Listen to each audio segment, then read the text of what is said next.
તમારા પાઠ્યપુસ્તકનું પાના નંબર 76 કાઢો, જેની અંદર શબ્દાર્થ મુહાવરે તમારે હોમવર્કમાં નોટબુકમાં ફરજિયાત લખવાનું છે। ત્યારબાદ છે અભ્યાસ, જેનો પ્રશ્ન નંબર 1 છે ऐसा क्यों कहा। तो पहलो जो प्रश्न है, सरदार के पूछने पर लड़के ने कहा मेरे पास 40 अशरफिया है। ऐसा क्यों कहा बच्चों? क्योंकि लड़के से उसकी माँ ने कहा था कि बेटा सदैव सच बोलना, झूठ बोलना पाप है। लड़के ने उसकी माँ की सीख मान ली थी। वह अपनी माँ के साथ गद्दारी करना नहीं चाहता था, इसलिए सरदार के पूछने पर लड़के ने साफ साफ बता दिया कि मेरे पास 40 अशरफिया है। आगलनो प्रश्न है प्रश्न नंबर 2। सरदार ने डाकुओं से कहा लूटा हुआ सामान वापस कर दो। क्योंकि बच्चों लड़के ने अपनी माँ की सीख के अनुसार डाकुओं को साफ साफ बता दिया कि उसके पास 40 अशरफिया है। लड़के की यह ईमानदारी देखकर सरदार प्रभावित हुआ और लूटमार से उसे नफरत हो गई, इसलिए सरदार ने डाकुओं से कहा लूटा हुआ सामान वापस कर दो। આગળનો જે પ્રશ્ન નંબર 2 છે પढ़िए और लिखिए। તમારે સ્વચ્છ લેખન કરવાનું છે। જે 5 વાક્યો આપેલા છે એ। आप अब्दुल कादिर की जगह होते तो क्या करते? तो विद्यार्थी मित्रों, अब्दुल कादिर की जगह मैं होता तो कादिर की तरह मैं भी सच बोलकर अशरफिया डाकुओं को दे देता। डाकुओं से कहता कि मैं इतना छोटा होते हुए भी सच बोलता हूँ, और एक आप है कि भगवान के बताए हुए नेक रास्ते पर नहीं चलते और इस प्रकार बेईमानी की कमाई खाते हैं, तो मैं उनकी जगह पर होता तो ऐसा बोलता। तो विद्यार्थी मित्रों, आगळ प्रश्न नंबर 4 છે। पढ़िए और समझिए। तो आज विलोम शब्द आपेला छे। माँ तो बाप, बड़ा छोटा, सच तो झूठ, नेक तो बेईमान, प्रसिद्ध तो अप्रसिद्ध, आज तो उसका विलोम होता है कल, पास तो उसका विलोम है दूर। बराबर। तो विद्यार्थी मित्रों, आ पण तमारी नोटबुक में प्रश्न नंबर 4 सुधी आपणे जे करायो ए तमारे लखवानुं छे। प्रश्न नंबर 5 छे कहानी का कथन एवं लेखन कीजिए। जो आपणे जोयुं कि आज हती सच्चा बालक एक कहानी हती, तो तमारे नोटबुक में एक कहानी ने लखवानी छे। आखो पाठ तमारे स्वच्छ अक्षरे तेनुं लेखन करवानुं छे। बराबर। तमारा पाठ्यपुस्तकનું पाना नंबर 77 काढो, जेनी पर प्रश्न नंबर 6 आपेलो छे। पढ़कर प्रश्नों के उत्तर दीजिए। हिंदी दैनिक पत्र।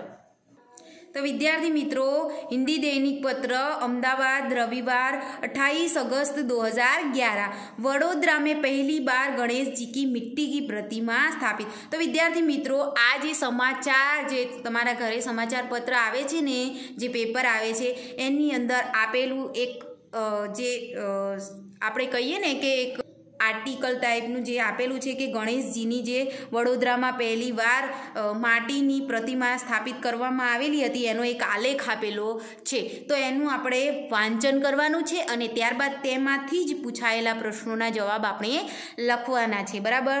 तो अहींया आपणने देखाय छे कि प्रतिमानुं चित्र आपेलुं छे कि माटीनी जे मूर्ति छे तेनी स्थापना करवामां आवेली छे गणेशजीनी। बराबर। तो આપણે એનું વાંચન કરીશું અને ત્યારબાદ તેમાં આપેલા પ્રશ્નોના જવાબ જોઈશું। વડોદરા उत्सव प्रिय नगरी वडोदरा में गणेशोत्सव के कुछ ही दिन शेष होने से शहर के छोटे मोटे युवक मंडलों द्वारा गणेश जी की प्रतिमा स्थापित करने के लिए तैयारियां शुरू कर दी गई है। वडोदरानी अंदर जे एक उत्सव प्रिय शहर छे तेनी अंदर थोड़ाक ज दिवस रह्या हता। शा माटेना? गणेशोत्सव आपणे जे गणेश चतुर्थी आवे छे तेनी अंदर आपणे जे गणेशजीनी स्थापना करीए छीए अने 14 दिवस पछी जे तेनो વિસર્જન કરીએ છીએ તો એ માટેની યુવકો દ્વારા શરૂઆત થઈ ગઈ હતી। તો ऐसे समय पर्यावरण तथा पीओपी के प्रतिबंध को ध्यान में रखकर शहर के राजमहल रोड स्थित ताड़फलिया सार्वजनिक युवक मंडल ने इस वर्ष पहली बार गणेश जी की मिट्टी की प्रतिमा स्थापित करने का निर्णय किया। तो आ जो युवको था एमनी द्वारा पर्यावरण जे આપણે બીજી મૂર્તિઓ બનાવે છે એના દ્વારા પર્યાવરણ જે પ્રદૂષિત થાય છે એના માટે થઈને આ તાડફલિયા જે યુવક મંડળ હતું તેનું નામ હતું તાડફલિયા, તેઓ દ્વારા શું નિર્ણય કરવામાં આવ્યો? માટીની મૂર્તિ બનાવવાનો। तो युवक मंडल द्वारा प्रथम बार 22 फुट ऊंची तथा 800 किलो वजन की विशालकाय गणेश जी की प्रतिमा बनाने का बीड़ा उठाया गया। इस युवक मंडल द्वारा 22 फुट ऊंची गणेश जी की मिट्टी की प्रतिमा के निर्माण के लिए कोलकाता से विशेष मूर्तिकार तपन मंडल के कलाकार को बुलाया गया है। यह कलाकार पिछले 1.5 माह से शहर का मेहमान बना है तथा शास्त्रोक्त विधि के अनुसार वह गणेश जी की मिट्टी की प्रतिमा को अंतिम रूप दे रहा है। तो आर्टिकल आमांथी ज पूछायेला प्रश्नों जवाब हवे आपणे जोईशुं। पाना नंबर 78 पर आपेलो पहलो प्रश्न, अखबार में छपा समाचार कब प्रसिद्ध हुआ? कोण कहेशे? तमारा पाठ्यपुस्तक में जो फकरो आपेलो छे ने तेमांथी ज पूछायेलो प्रश्न छे। तो जवाब लखो, अखबार में छपे समाचार कब प्रसिद्ध हुए हैं? तो अखबार में छपे समाचार आपणे जे मिट्टीनी मूर्तिनी प्रतिमानो समाचार आवेला छे क्यारे आवेला छे? तो आपणे आपेली ज छे, अखबार में छपे समाचार 28 अगस्त 2011 के दिन प्रसिद्ध हुए हैं। जो अहींया आपेलुं छे 28 अगस्त 2011 और रविवार को बराबर प्रसिद्ध हुए हैं। हवे आगळ समाचार की हेडलाइन पढ़िए। तो समाचार की हेडलाइन आपणे वांचवानी छे। वडोदरा में पहली बार गणेश जी की मिट्टी की प्रतिमा स्थापित। ત્યારબાદ આગળનો પ્રશ્ન આપણે જોઈએ, समाचार किसके बारे में है? तो समाचार वडोदरा में गणेशोत्सव के लिए तैयार होने वाली गणेश जी की 22 फुट ऊंची और 800 किलो 22 फुट ऊंची है और वजन कितना है? 800 किलो वजन की मिट्टी की प्रतिमा के बारे में है। फरी एक बार विद्यार्थी मित्रों सांभळो जवाब, समाचार किसके बारे में है? तो समाचार वडोदरा में गणेशोत्सव के लिए तैयार होने वाली गणेश जी की 22 फुट ऊंची और 800 किलो वजन की मिट्टी की प्रतिमा के बारे में है। बराबर, तो आ जवाब लखवानो छे तमारे। त्यारबाद चौथो प्रश्न छे, समाचार के संदर्भ में कोई 4 प्रश्न बनाकर उत्तर लिखिए। तो समाचार के संदर्भ में कोई 4 प्रश्न बनाकर उसके उत्तर हमें लिखने हैं। तो पहलो प्रश्न आपणे बनाईशुं, ये किस शहर के समाचार है? बराबर, पहलो प्रश्न बन्यो, एनो जवाब लखो, ये वडोदरा शहर के समाचार है। बराबर, त्यारबाद बीजो प्रश्न बनाइए आपणे, कौन से मंडल ने गणेश जी की प्रतिमा स्थापित करने का निर्णय किया है? तो एनो जवाब लखो, ताड़फलिया सार्वजनिक युवक मंडल ने गणेश जी की प्रतिमा स्थापित करने का निर्णय किया है। 2 प्रश्न थई गया। त्यारबाद त्रीजो प्रश्न लखो तमे, गणेश जी की प्रतिमा किससे बनी है?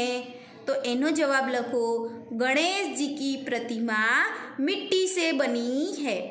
बराबर, 3 प्रश्नों थया। આપણે જે ચોથો પ્રશ્ન છે ને કે સમાચાર કે સંદર્ભ में कोई 4 प्रश्न बनाकर उत्तर लिखिए, એના 3 પ્રશ્નો આપણે થઈ ગયા અને જવાબ પણ થઈ ગયા। હવે ચોથો પ્રશ્ન એની અંદર, प्रतिमा निर्माण के लिए किसको बुलाया गया है? तो प्रतिमा निर्माण के लिए कोलकाता से विशेष मूर्तिकार को बुलाया गया है। बराबर, तो आ થઈ ગયા 4 પ્રશ્નો। बराबर, હવે આગળનો પ્રશ્ન આપણે જોઈએ, निम्नलिखित शब्दों के समानार्थी शब्द ढूंढिए। तो अंदर आपेला छे આપણે समानार्थी शब्दों જોવાના છે। तो नगर, तो नगरનું समानार्थी शहर શું આવશે? शहर। ત્યારબાદ બીજો જે શબ્દ છે બડી, તો બડીનો થશે વિશાલકાય, વિશાલકાય. આ જે શબ્દો આપેલા છે એના સમાનાર્થી શબ્દો આપણે જે આપેલો છે એક હેડલાઇનવાળો આગળ જે આર્ટિકલ એની અંદરથી જ જોઈને લખવાનો છે, બરાબર. નગર તો શહેર, બડી તો વિશાલકાય, ત્યારબાદ ગણપતિ, ગણપતિનું થશે ગણેશ, ત્યારબાદ છે ખાસ તો વિશેષ, અને અતિથિ તો મહેમાન, અને મૂર્તિ તો પ્રતિમા, બરાબર. વિદ્યાર્થી મિત્રો, હવે આપણે આગળ જોઈશું સ્વાધ્યાય, જેમાં પહેલો પ્રશ્ન છે કાફિલા कहाँ जा रहा था, तो काफिला कहाँ जा रहा था, बगदाद. बालक की उम्र कितनी थी, तो बालक की उम्र 9 साल की थी. लड़के के पास कितनी अशरफियाँ थी, तो 40 अशरफियाँ थी. ત્યારબાદ ચોથો પ્રશ્ન, लड़के ने अशरफियाँ कहाँ रखी थी, तो लड़के ने अशरफिया अपनी सदरी के अस्तर में रखी थी, अपनी सदरी के अस्तर में रखी थी. ત્યારબાદ लड़के की माँ ने उसे क्या सीख दी थी, तो लड़के की माँ ने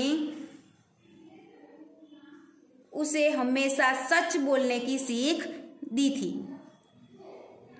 डाकुओं ने लड़के से क्या सीखा, छठो प्रश्न, डाकुओं ने लड़के से क्या सीखा, तो डाकुओं ने लड़के से ईमानदारी सीखी. क्या सीखा, ईमानदारी सीखी. उन्होंने सोचा कि इतना छोटा लड़का अपनी माँ की सीख मानकर चलता है और हम है कि अपने भगवान के बताए हुए नेक रास्ते पर नहीं चलते.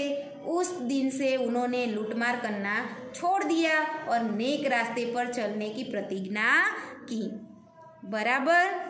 तो डाकुओं ने लड़के से यह सीखा. सातवां प्रश्न, सच बोलने वाला बालक कौन था, तो सच बोलने वाला बालक कौन था विद्यार्थी, सच बोलने वाला बालक अब्दुल कादिर था. अब्दुल कादिर की समाधि कहाँ है, आठवां प्रश्न जे छे अब्दुल कादिर की समाधि कहाँ है, तो अब्दुल कादिर की समाधि बगदाद में है. तो विद्यार्थी मित्रों, हवे आगळनो जे प्रश्न छे प्रश्न नंबर 2, सही जोड़े मिलाकर वाक्य प्रयोग कीजिए. तो ये तमारे होमवर्कमां करवानो रहेशे. आजे आपणे आगळ अभ्यास करीशुं, जेमां 12मो पाठ छे दुमदुमा गांव के बच्चे, तेनो अभ्यास आपणे करीशुं. તે પહેલાં દરેક વિદ્યાર્થી પોતાની સ્વાધ્યાય પોથી કાઢી તો તેની અંદર દ્વિતીય સત્રથી ચાલુ થતો 9મો પાઠ કેસા સોર જે ચિત્ર કહાની છે તેના વિકલ્પો પ્રશ્ન 1, 2, 3 આ બધું જ આપણે સ્વાધ્યાય અને અભ્યાસમાં પાઠ ચલાવ્યો તે દરમિયાન કરાયેલું છે. તો તેમાંથી તમારે જોઈને હોમવર્કમાં લખવાનું છે, બરાબર. આ બધું જ આપણે સ્વાધ્યાય અને અભ્યાસમાં કરાયેલું છે પાઠ્યપુસ્તકની અંદર. તો એનું એ છે એ તમારે સ્વાધ્યાય પોથીમાં લખવાનું, બરાબર. અને જે આમાં નથી એ તમારે નોટબુકમાં લખવાનું. જે સ્વાધ્યાય ચોપડીમાં આપેલું છે અને એ પ્રશ્નો આમાં નથી તો એ તમારે નોટબુકમાં લખવાના. અને પાઠ્યપુસ્તકમાં છે અને આમાં આપેલા છે તો એ સ્વાધ્યાય તમારે આમાં લખવાનું, બરાબર. પ્રશ્ન નંબર 6, 7, 9 આખો પાઠ તમારે હોમવર્કમાં લખવાનો છે, બરાબર. આપણે ચલાયેલો છે. તો જ્યાં સુધી ચાલ્યું છે 10મું કાવ્ય શીખો એનું પણ વિકલ્પો સહી વાક્यांश चुनकर विधानों की पूर्ण कीजिए તે પણ હોમવર્કમાં તમારે લખવાનું છે. અને આજે આપણે જે ચલાવ્યો 11મો પાઠ જે છે સચ્ચા બાલક તે પણ આખો પાઠ અને અભ્યાસ સ્વાધ્યાય આપણે પૂર્ણ થઈ ગયું છે. તો તમારે પાના નંબર